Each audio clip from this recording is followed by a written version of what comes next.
the Minister of Aviation, Festus Keyamu, has established that cameras have been installed in strategic locations across our airport nationwide to curb these extraordinary measures by aviation workers. The journey has been interesting, has been full of challenges, full of energy too to face these challenges, full of innovations on our part as a government, full of ideas to turn around the sector in terms of policies that would drive the sector and also the ideas that will improve our infrastructure, because these are the two main pillars in the aviation industry: the improvement of infrastructure and the formulation of policies to ensure the growth of the sector. In the course of this conversation, we will go into details as to what we have done in respect of both policies and, of course, infrastructural development. All right. Let's talk about the Air Nigeria debacle, which remains knotty. Can you tell us more about the present situation and why it was halted? Well, as it is today, it is not only the suspension by the government of the project. The court itself, there's a court judgment that has declared the whole process illegitimate and illegal, and that it was unfair. It did not follow the due process of law. So that puts it to clear finality. There is a court judgment. The airline operators of Nigeria were the ones who actually went to court before we came on board.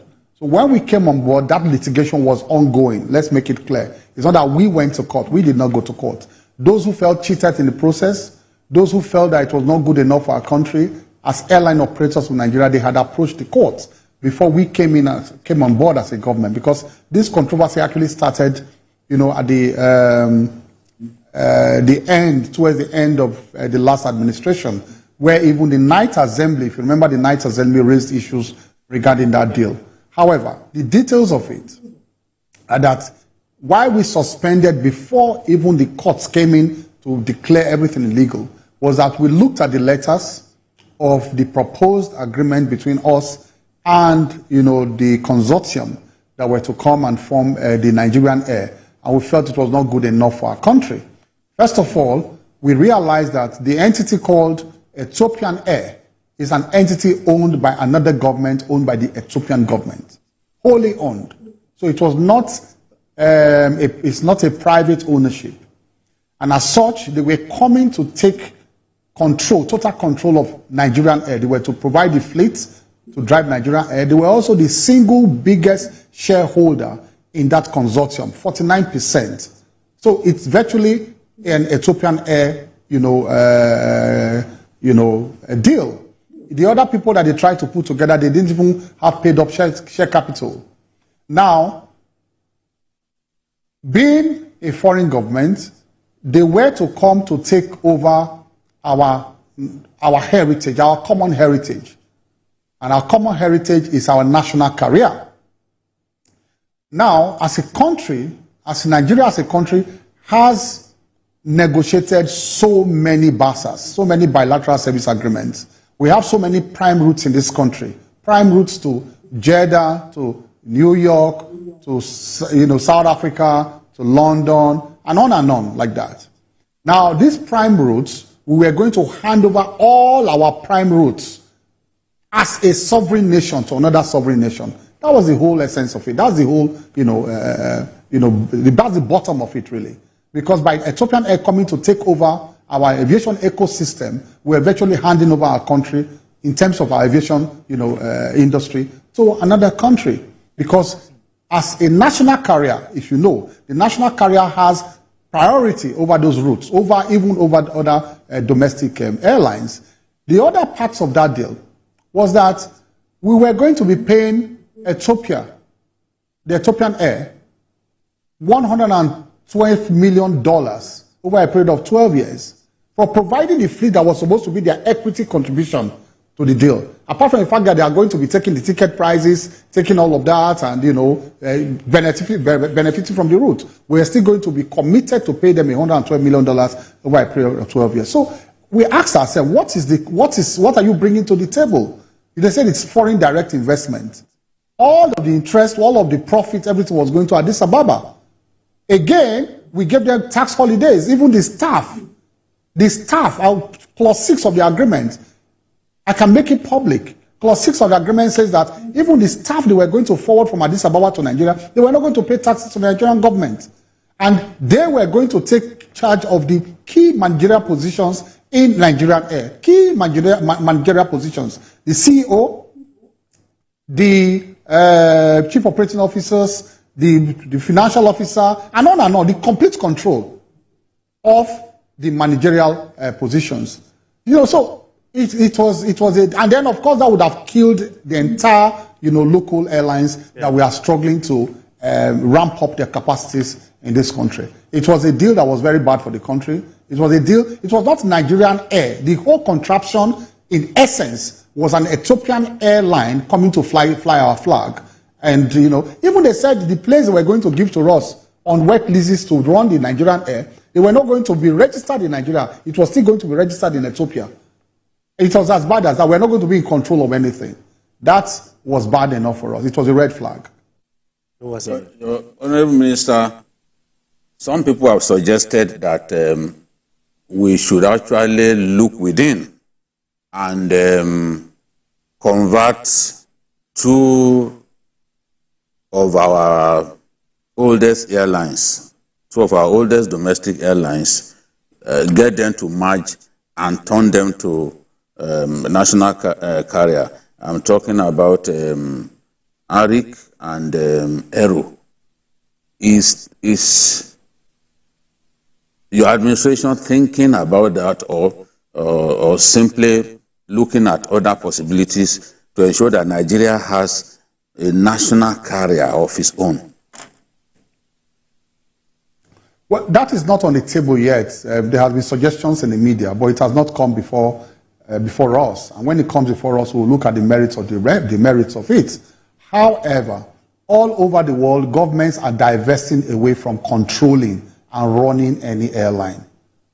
We can have a Nigerian Air without governments fully running it.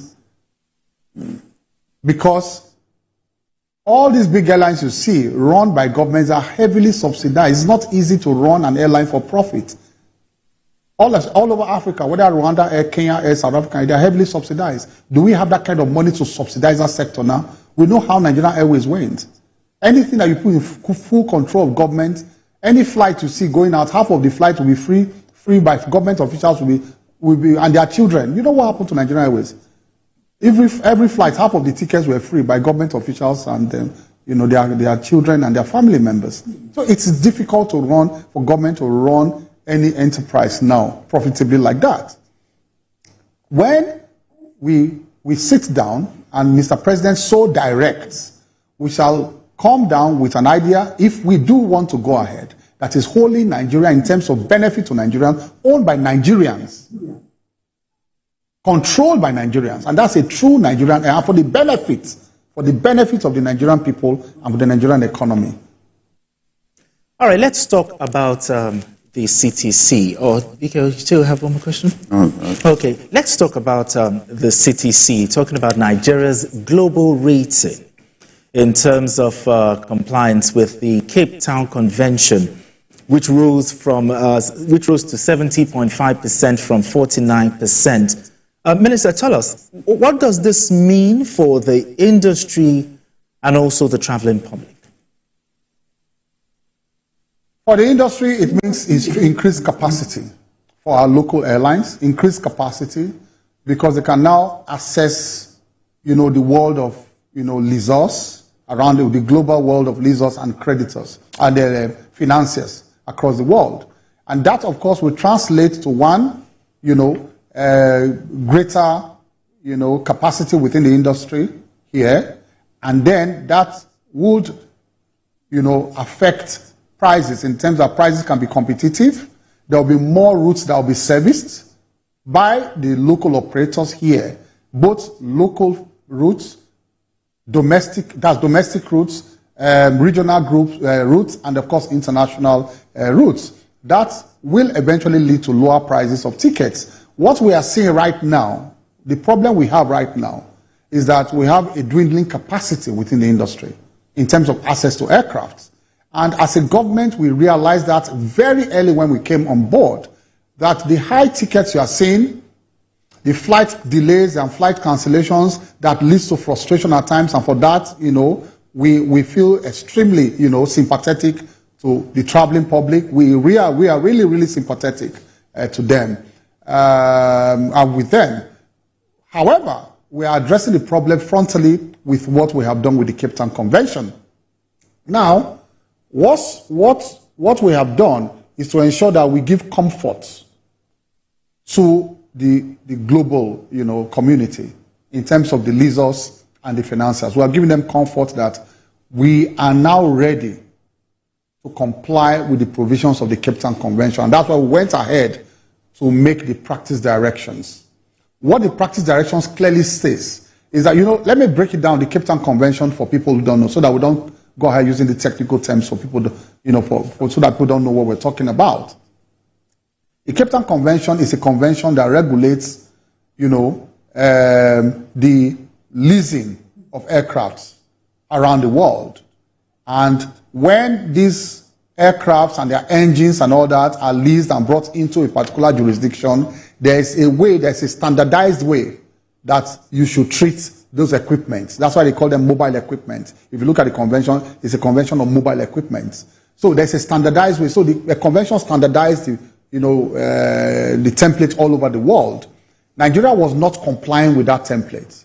Nigeria was actually acting in breach of that convention over the years. And that was why Nigeria was blacklisted. Our scores dipped to about 49%, which is a failure for them. Okay? And then lessors didn't have any confidence again in our, domestic market. They were not giving us aircrafts on dry leases again. Our operators were operating under very difficult circumstances. They could only access aircraft across the world on ACMIs, which is the wet leases. And then that, of course, translated to high ticket prices because the cost of hiring those aircraft, 3 times more than the dry leases, they were translating it and passing it on to the passengers, and then we were paying for high tickets. So we as a government, we attacked that issue frontally, and guess what? Everybody was on. The President and Commander-in-Chief, President Bola Ahmed Tinubu, encouraged us and pushed us and gave us all the support. The Vice President at the head of the Business Enabling Council, once brought it to his attention, he was full of support. The former Chief Justice of Nigeria helped, the Attorney General of the Federation, the Chief Judge of the Federal High Court, Justice Bintan Yako, who headed a panel of 5 judges who looked at it and drafted the practice direction, and then finally we signed. The moment we signed, the next day, not even 48 hours, under 24 hours, the Aviation Working Group in London and New York shot up our scores immediately from 49% to 70.5%. And it's still rising. Babajide, I'll tell you that in the next few weeks, we are doing what they call the administrative rules called the DERA. We are on it now. We're almost there. Once the DERA is signed, the administrative rules also guides the NCA as to the number of days for which to deregister an aircraft if the lessee is defaulting. It's 5 days normally allowed by the administrative rules. Once they default, within 5 days, you deregister and take the aircraft out of the country. And then it gives comfort to the financiers. We are almost there. Once that is done, our scores will shoot up again. This time maybe more than 80, but we're waiting to see how the Aviation Working Group will react to that. Yes, I was going to ask if 70.5% was your best shot, because Nigeria... No, we're not comfortable with that. We're not comfortable with that. I know, Babajide, when you were in school, I've heard the story that you were an A+ student. So I know 70 is not a good one for you. It's not really. We hope we get better. I want us to talk a little bit about the domestic environment. Air tickets are extremely expensive at this time, and the frequency of flights has also dipped substantially. People are wondering whether Nigerian Airlines have a future given the very tough operating environment, the crash of the naira, so to say. What can the government do to keep Nigerian Airlines alive despite the very tough environment that they found themselves? Well, the best the government can do is to make the environment very, very conducive for them to operate. And I'll tell you the measures we have taken, apart from the Cape Town Convention, the measures we have taken to ensure that they survive. This is the first government in many, many decades that has put as part of their focal points, we have a 5-point agenda for the aviation industry. And one of the 5-point agenda is survival, sustenance, and support of the local operators. It has never been like that. In fact, in the past, sometime in the past, the attitude was that they have no capacity, they can't do it, don't support them, go and look for foreign airlines to come and help us run even our domestic route.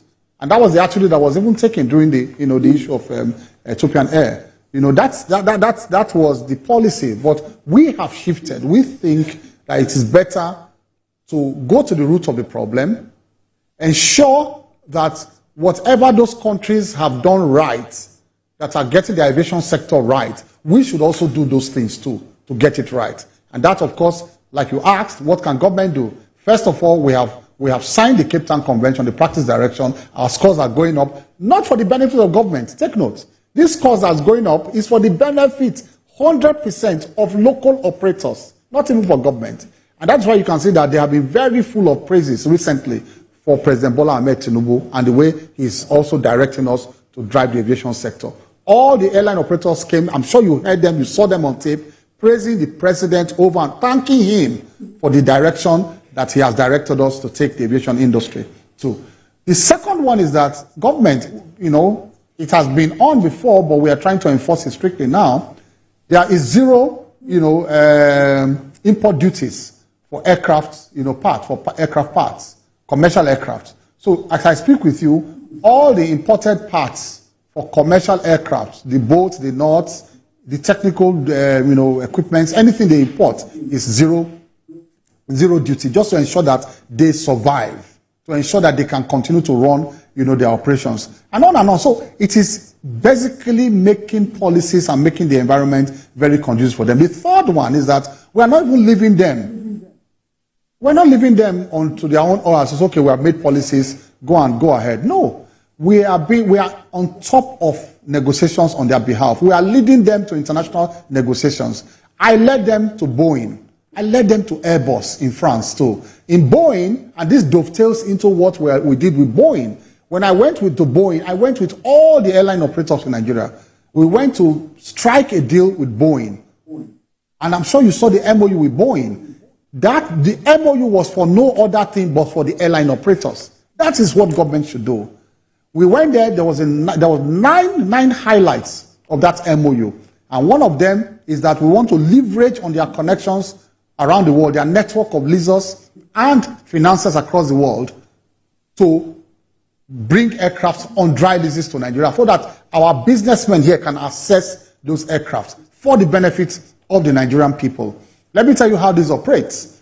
When you place order for, let's say, 10 aircrafts, normally it takes about 15 years to produce them or 10 years to produce them. It's not like off-the-shelf kind of purchase. When you do that, normally you cannot pay 100%. The financiers will come in and they will finance the purchase, the order, and then give it back to you on leasehold, on dry leases, and then you continue to pay as you operate, which is what they call the hire purchase, that we used to call the hire purchase those days. So that is how it operates. I just wanted to explain that to people, for people to understand. So we now went to Boeing on their invitation because they saw that the Nigerian market is headed in the right direction. They are happy with this government. They invited us to say, look, we have done a survey about the Nigerian aviation industry and we think it's going in the right direction. So we went there on their invitation. Their market survey says that Nigeria has the highest domestic traffic in the entire African continent. Nigeria accounts for 80%. Only one country, 80% of the entire domestic travel in the whole of Africa. We don't know what we have here. We have the population, we have the economy, we have the people, we have, everybody, everything here. We have even the position to be the hub of Africa. So Boeing was extremely excited about Nigeria, and that's why they invited us, and they offered us this deal. And we gladly signed the MOU. So governments, I was there, with the approval of Mr. President, to lead the airline operators there. The same thing happened with Airbus. Don't forget too that even in trying to access the London routes, government also did not allow the local airline, Airpeace, to carry the burden alone. Government stood in that gap. We went to London. We negotiated. We made it known to them that this is our flag carrier. Not our national carrier, but our flag carrier. And that we designated Airpeace to run that route. And when, it was difficult for them to access the London route before we came to office, it was after many, shuttle back and forth to London that we managed to get Gatwick. And then, I'm sure you saw that we are also not still satisfied with getting Gatwick. We are not. We have also written to our British counterpart to say, look, we have given you our Tier 1 airport, which is, Lagos and Abuja. Give us your Tier 1 airport, which is also Heathrow. And then we are on it. When we get to a convenient curve on that, we shall inform the public as to where we are. Now, Honorable Minister, let's talk about capacity. Many people believe that airlines in Nigeria, Nigerian airlines, should be able to do their MRO in Nigeria. And they point to those years when we were kids, when even Ethiopia Airline used to do their C-check here in Lagos. Today, our airlines fly their aircraft abroad to do C-checks, which is like helping to strengthen the economics of other lands. What can we do at this stage to ensure that the foreign exchange that our airlines born abroad in the name of C-checks can be, spent here rather than go abroad and spend all of that money? Can we look at the possibility of building such MRO facilities in Lagos, in Abuja, and maybe Akwa Ibom, for example, where our airlines can leverage on the opportunity and be able to save scarce foreign exchange? Thank you. First of all, the one in Uyo, Akwa Ibom, is 90% ready. So there's an MRO there going on.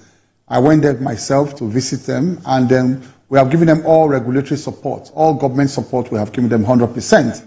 It's 90% ready. So there's a massive MRO coming up in Uyo. That's one. The second one is that we have signed a PPP already for Abuja. There's an MRO coming up for Abuja on a public-private partnership basis. Because, let me make it clear, there's no way government itself can build and maintain an MRO now. No, on its own. What government has is government has the runways, government has the support, government has the land, the space at the airports, because you can't build an MRO without a runway. So anybody coming to build runways, build MROs, we have to depend on our runways. We can take them to anywhere, Ilorin, Warri, Kaduna, anywhere there's there's a runway. We have identified that. There's one signed already for Abuja. We are advertising in the next few days. We are advertising, watch out for the adverts to call, and we are working with the ICROC in that regard. Finally, we are going to take it to the Federal Executive Council for Mr. President to approve. But we have started the process to tell you that we have identified that process as one of the things we have to achieve as a government. So we are calling for public-private partnership, not for one or two MROs, for a number of MROs within the country. Not for only narrow bodies, but for wide bodies, for the 777s, for those intercontinental, aircraft that can travel, different continents, not just for the narrow bodies. So we are looking at that, and we are advertising very soon. So many people are talking to us. The Chinese are talking to us. The Arabs are talking to us. Americans are talking to us. They're all interested in our economy. And let me tell you why they are interested. They know that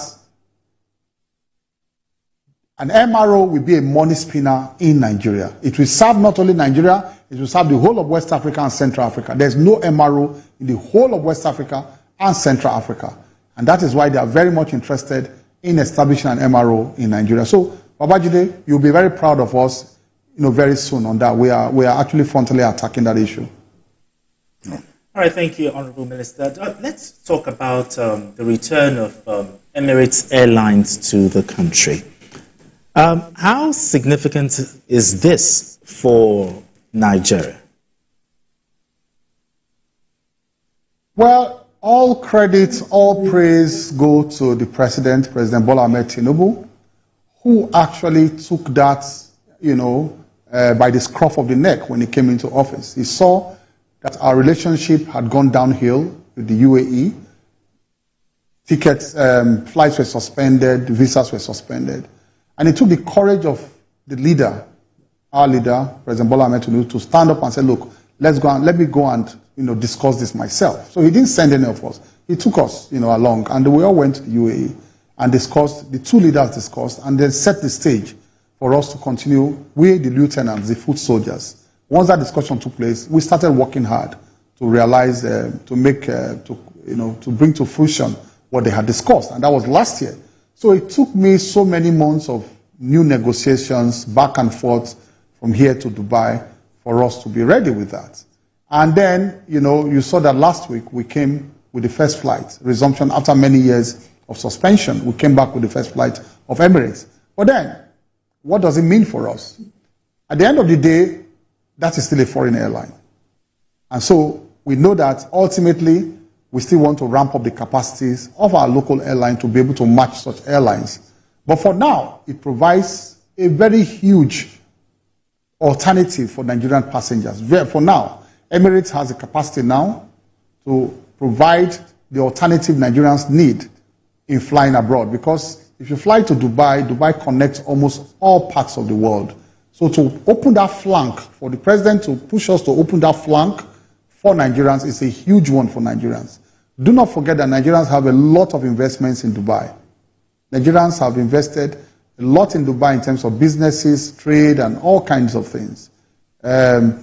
Even for holidays, people go, they see Dubai as a very good alternative now to Europe and America to go for holidays. Families go there for holidays a lot. So it is a good one that the president has done, has given the Nigerian people. Nigerians have been very excited by the return of Emirates.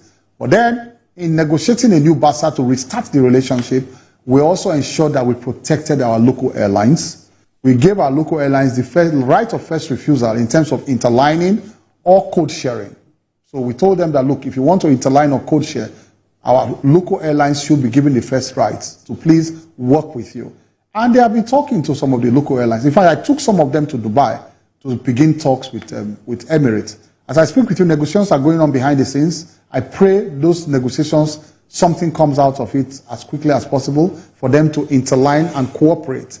And that, of course, will ramp up the capacities of any local airline, or the local airlines, I mean, that can strike that kind of deal with Emirates. We're going beyond even the resumption of flights. We are even talking about them coming to do a hub here, just like Qatar is doing for Rwanda now in Kigali. They can come and do a hub here for West Africa and Central Africa for them to, to bring the operation. And that would be huge in terms of employment if they can do a hub. Not just bring planes, but hub. Build a real hub here so that we can employ a lot of Nigerians into that hub, and then they can increase their activities within the sub-region. All right, still continue with the conversation. Let's talk a little bit more about infrastructure in our airports. Now, we heard about the installation of e-gate service at the airports. Tell us, what's the situation on this? Well, there are two types. The one is the one for the passports, and that is the cooperation between us and Interior. That was an interministerial cooperation, and that's beautiful. If you go see what is happening there, my brother, the Minister of Interior, did a lot of work there with myself, and then we cooperated, and that, of course, is going on beautifully.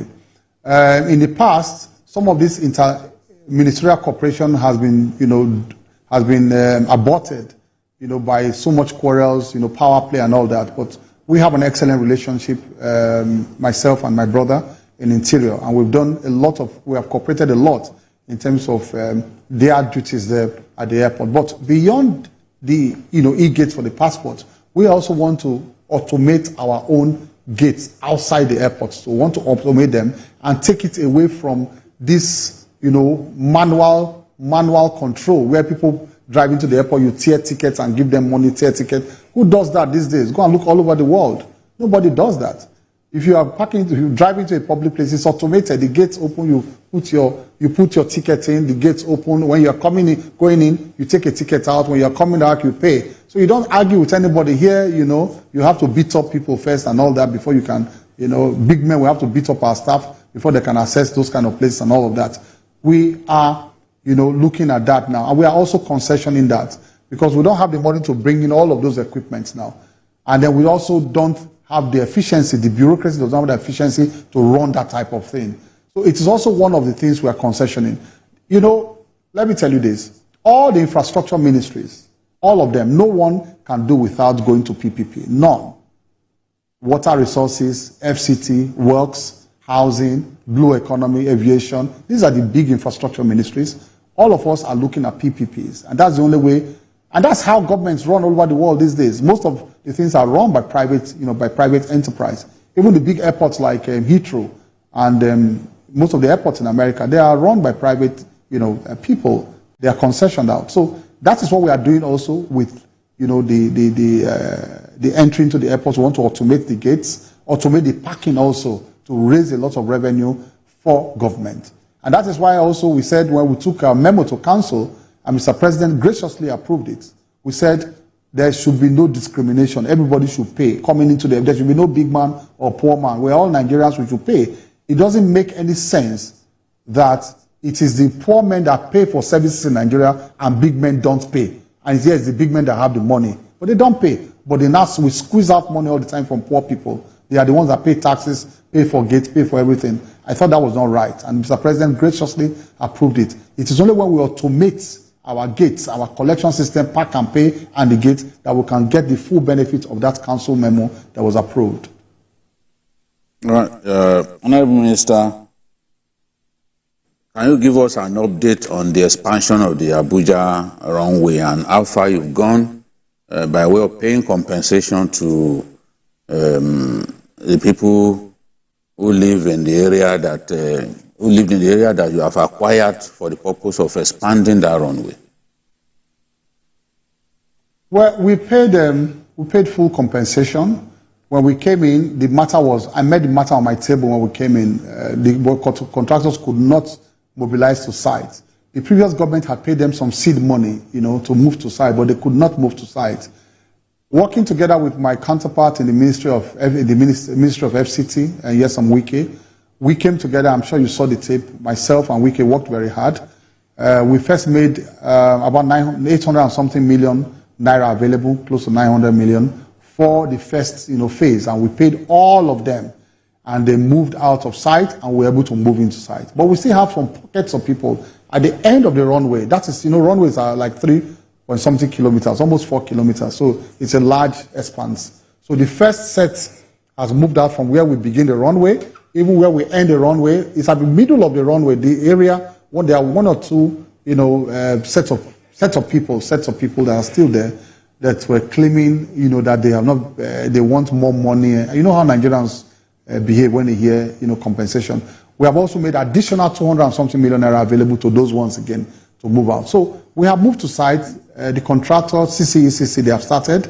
They have moved to site, and we like Oliver Twist, we are going to go back and ask very soon for more money so that they can actually hasten the work. It's not the expansion, it's just the second runway, just to put it in proper context. It's not an expansion, it's the second runway. It's not right that a nation's capital should be operating on just one runway. That is danger to us. If anything happens to that runway, there will be complete chaos in the nation's capital. So when do you project that project will be put to bed? Well, it was originally projected for 12 months if money is available. I repeat, if the full amount is available.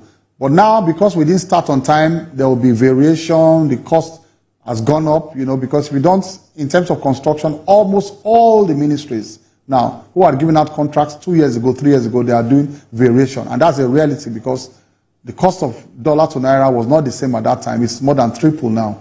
So once the monies are available, 12 months should be fine for them to complete. It is the rest of the money we will pursue right now. Well, in spite of that, we see how problems are about decaying infrastructure at the airports, as well as unnecessary waste of people's time at the luggage carousels. What are you doing to freshen the infrastructure at the airports and reduce the time that people spend waiting to receive their baggage, especially There are two approaches for domestic operations? There are two approaches to this. One is the short term, one is the long term. The long term approach is a full concession of the airports. Some efforts started before we came into office, but nothing had been signed. No contract had been signed. So when we came in, we thought we should look at it again. In fact, people had dragged themselves to court when we came in. They dragged themselves to court, and we thought we shouldn't wait for these people to be fighting in court whilst our, airports remain, unattended to, and their, infrastructure will be decaying. So we, with the blessing of Mr. President, we halted that process. We are restarting and getting the best in the world. Mr. President said, go and get the best. Nobody's interested in who gets it, but get the best in the world. Finally, we'll look and, take it back to Mr. President for all of us to make a choice, especially when if they go through the whole ICROC, the process of the ICROC, the statutory process, they will go through, and government itself, in sitting in council, at the Federal Executive Council, will make a choice. Now, that is the long-term plan. The airports that we thought were not viable before, which is Port Harcourt, Enugu, that people did not bid for at that time, there are so many bidders for those airports now. They think they are viable. Because you see, maybe we did not project the non-aeronautical revenues we can get from those airports as much as possible. Because airports are made up, revenues in airports are made up of the aeronautical revenues and the non-aeronautical revenues. The non-aeronautical revenues can be far, far more than even the aeronautical revenues, which are the core revenues coming from an airport. So, for all those other airports, we think they are viable. Investors now even think they know they are viable, and they are bidding for them. The advert, like I said, will be out also very soon for people to come and bid. That's the long-term plan. But in the meantime, short-term, while we are looking for big investors, are we going to wait for years when Nigerians are suffering? No. We are looking for short-term plans too, to make sure that at least what we have now, the airports we have now, they are kept usable, clean, and we keep them going. So we are also cooperating with a lot of private people who are helping us to do parts of the airport. If you go to the E-Wing now of the international airport, we have finished the arrival of the E-Wing. That is a beautiful place, the E-Wing. When you are arriving into the airport through the E-Wing, beautiful. Shell helped us to do that. We cooperated with Shell, together with my brother at Interior, and then we did the E-Wing, the arrival. Right now, another big bank, I won't mention them now until we commission it, they are doing the departure of E-Wing. That will be beautiful. I was there myself 3 weeks ago or thereabout. The work is going on excellent way. New chillers, new lifts, new carousels. You talked about carousels. They are bringing in new carousels. It's going to be a very, very beautiful place. So those are the short-term plans we're having with some, and then we're giving them a lot of mileage, do that. They can put their adverts in the airports and all that. So they're having something in exchange too. Some are also corporate social responsibility. They are doing it as corporate social responsibility now. So we are cooperating in that regard to make sure the chillers are working, the lifts are working, and the carousels are working. All right, Honorable Minister, talk to us. How are you collaborating with other ministries, especially the Ministry of Interior, concerning sanitizing bad eggs? I mean, bad eggs that embarrass the country and exploit passengers at the airport. How are you doing that collaboration? Thank you. We have gone far in laying a roadmap on how to tackle this issue. I used to say that, look, people just come to, when they see anything happening at the airport, everybody begins to tag me. Tag Keyamu, because he's in charge of the airport. But they fail to realize that we have so many other agencies within the airport who are not under my control. We have the NDLA, we have the customs, we have the immigration, we have the EFCC, and on like that. Port Authority too is there under health. But then, what we're doing, we are all working now under the National Security Advisor, who called all of us together and decided that we must find a way out of this problem, because it's giving the country a bad image, a very, very bad image. So the National Security Advisor has now obtained 1,000 cameras. We were called to a meeting a couple of weeks ago. We have now shared the cameras between all the agencies, FAN, Immigration, Customs, and all at the airport. Now, the cameras are going to be live cameras with a control center somewhere, a live control center. So whatever is happening at the airport, we are seeing it real time at the control center. And that should give passengers some comfort. And then we can bring of course, when you have cameras, everybody will behave, because we are extremely embarrassed that they keep harassing passengers, asking them for money, extorting them, and that is that's not good enough. So we are looking at that, and we have gone far with that. In the meantime, as Federal Airport Authority of Nigeria, we have on our own decided to educate passengers. If you arrive at the international airport in Lagos now, you will see banners everywhere saying that do not pay bribe, do not give bribe. And then we put phone numbers that you can call instantly. Not only phone numbers, we put a barcode. You can just, snap the barcode and submit your complaints immediately. We are going to fish out that bad egg and deal with that bad egg.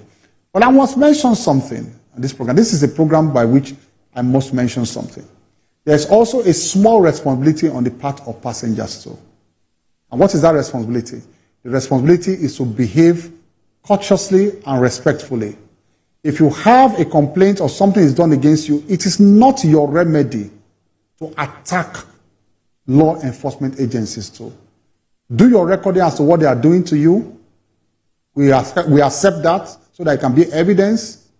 Report them. We will deal with them.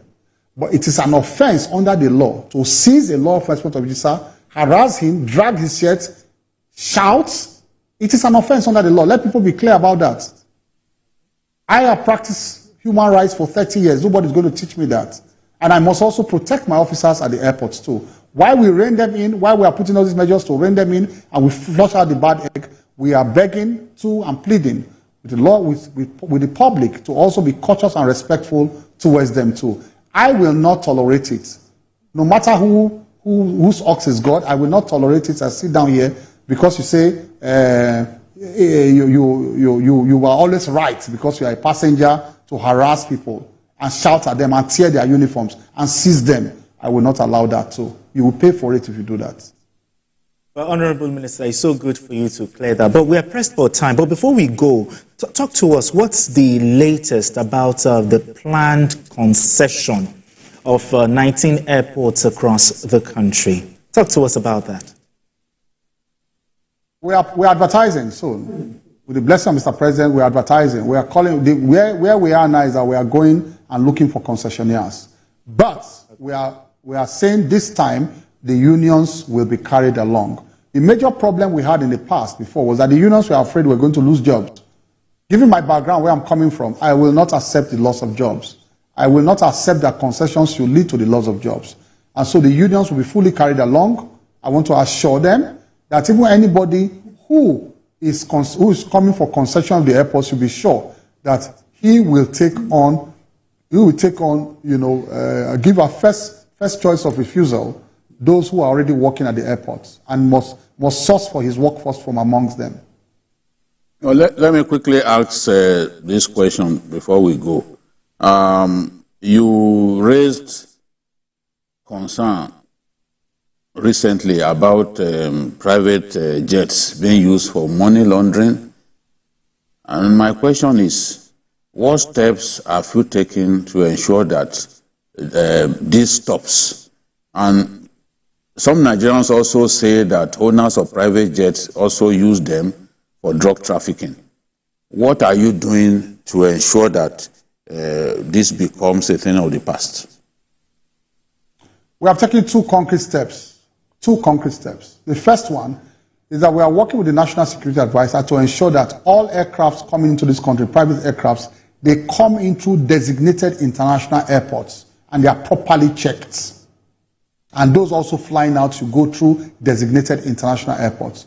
What was happening in the past is that you won't believe, Babajide, that so many aircrafts were flying into this country, private aircrafts through undesignated international airports. They were flying straight, and that is danger for this country. Unchecked. And sometimes they will just organize one or two friends or people who they know as immigration to say, okay, they have cleared us into the country and they stamped us in. We don't know what they are bringing in, what the aircrafts contain. And this practice has been going on for years. And they say it's so-called powerful individuals. I said I will not allow it under this government. I will not. And I spoke to the National Security Advisor. He gave me his full backing. Many of them ran from me because they know that sometimes I can be a hard nut to crack. They ran to him. Ribadu is harder than myself. Ribadu said, no, I will not allow you.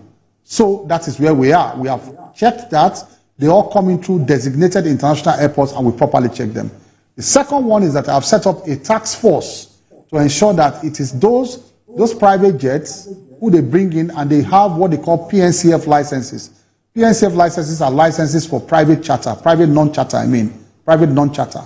Now, those ones, they must strictly keep to the tenets of or the terms of their license. The license they have to operate is private. They must not go commercial because we're also losing revenue in that regard too. And we can properly track those ones who are AOC holders, who carry commercial, who they are carrying, what they are carrying, where they are carrying them to, and their travel log, we can properly monitor them. Those are the two major steps we are taking, and we know it will yield results. All right, thank you so much, Honorable Minister Festus Keyamu, and also good luck the rest of your time in office. Thank you so much for having this conversation with us. Thank you, Minister. Thank you. God bless you. Well, Babajide, how time flies when we talk Nigeria. But I like the fact that when he talked about the MRO, you know, and he talked about a 90% completion in Uyo, and the fact that we don't even have any in the entire stretch of West Africa. And Central Africa. And Central Africa as well. It's a big money guzzler of airlines because they fly their aircraft there, they burn aviation fuel, and they have to pay for those C checks to be done. And the regulators here in Nigeria are very, very strict. You must do those C checks.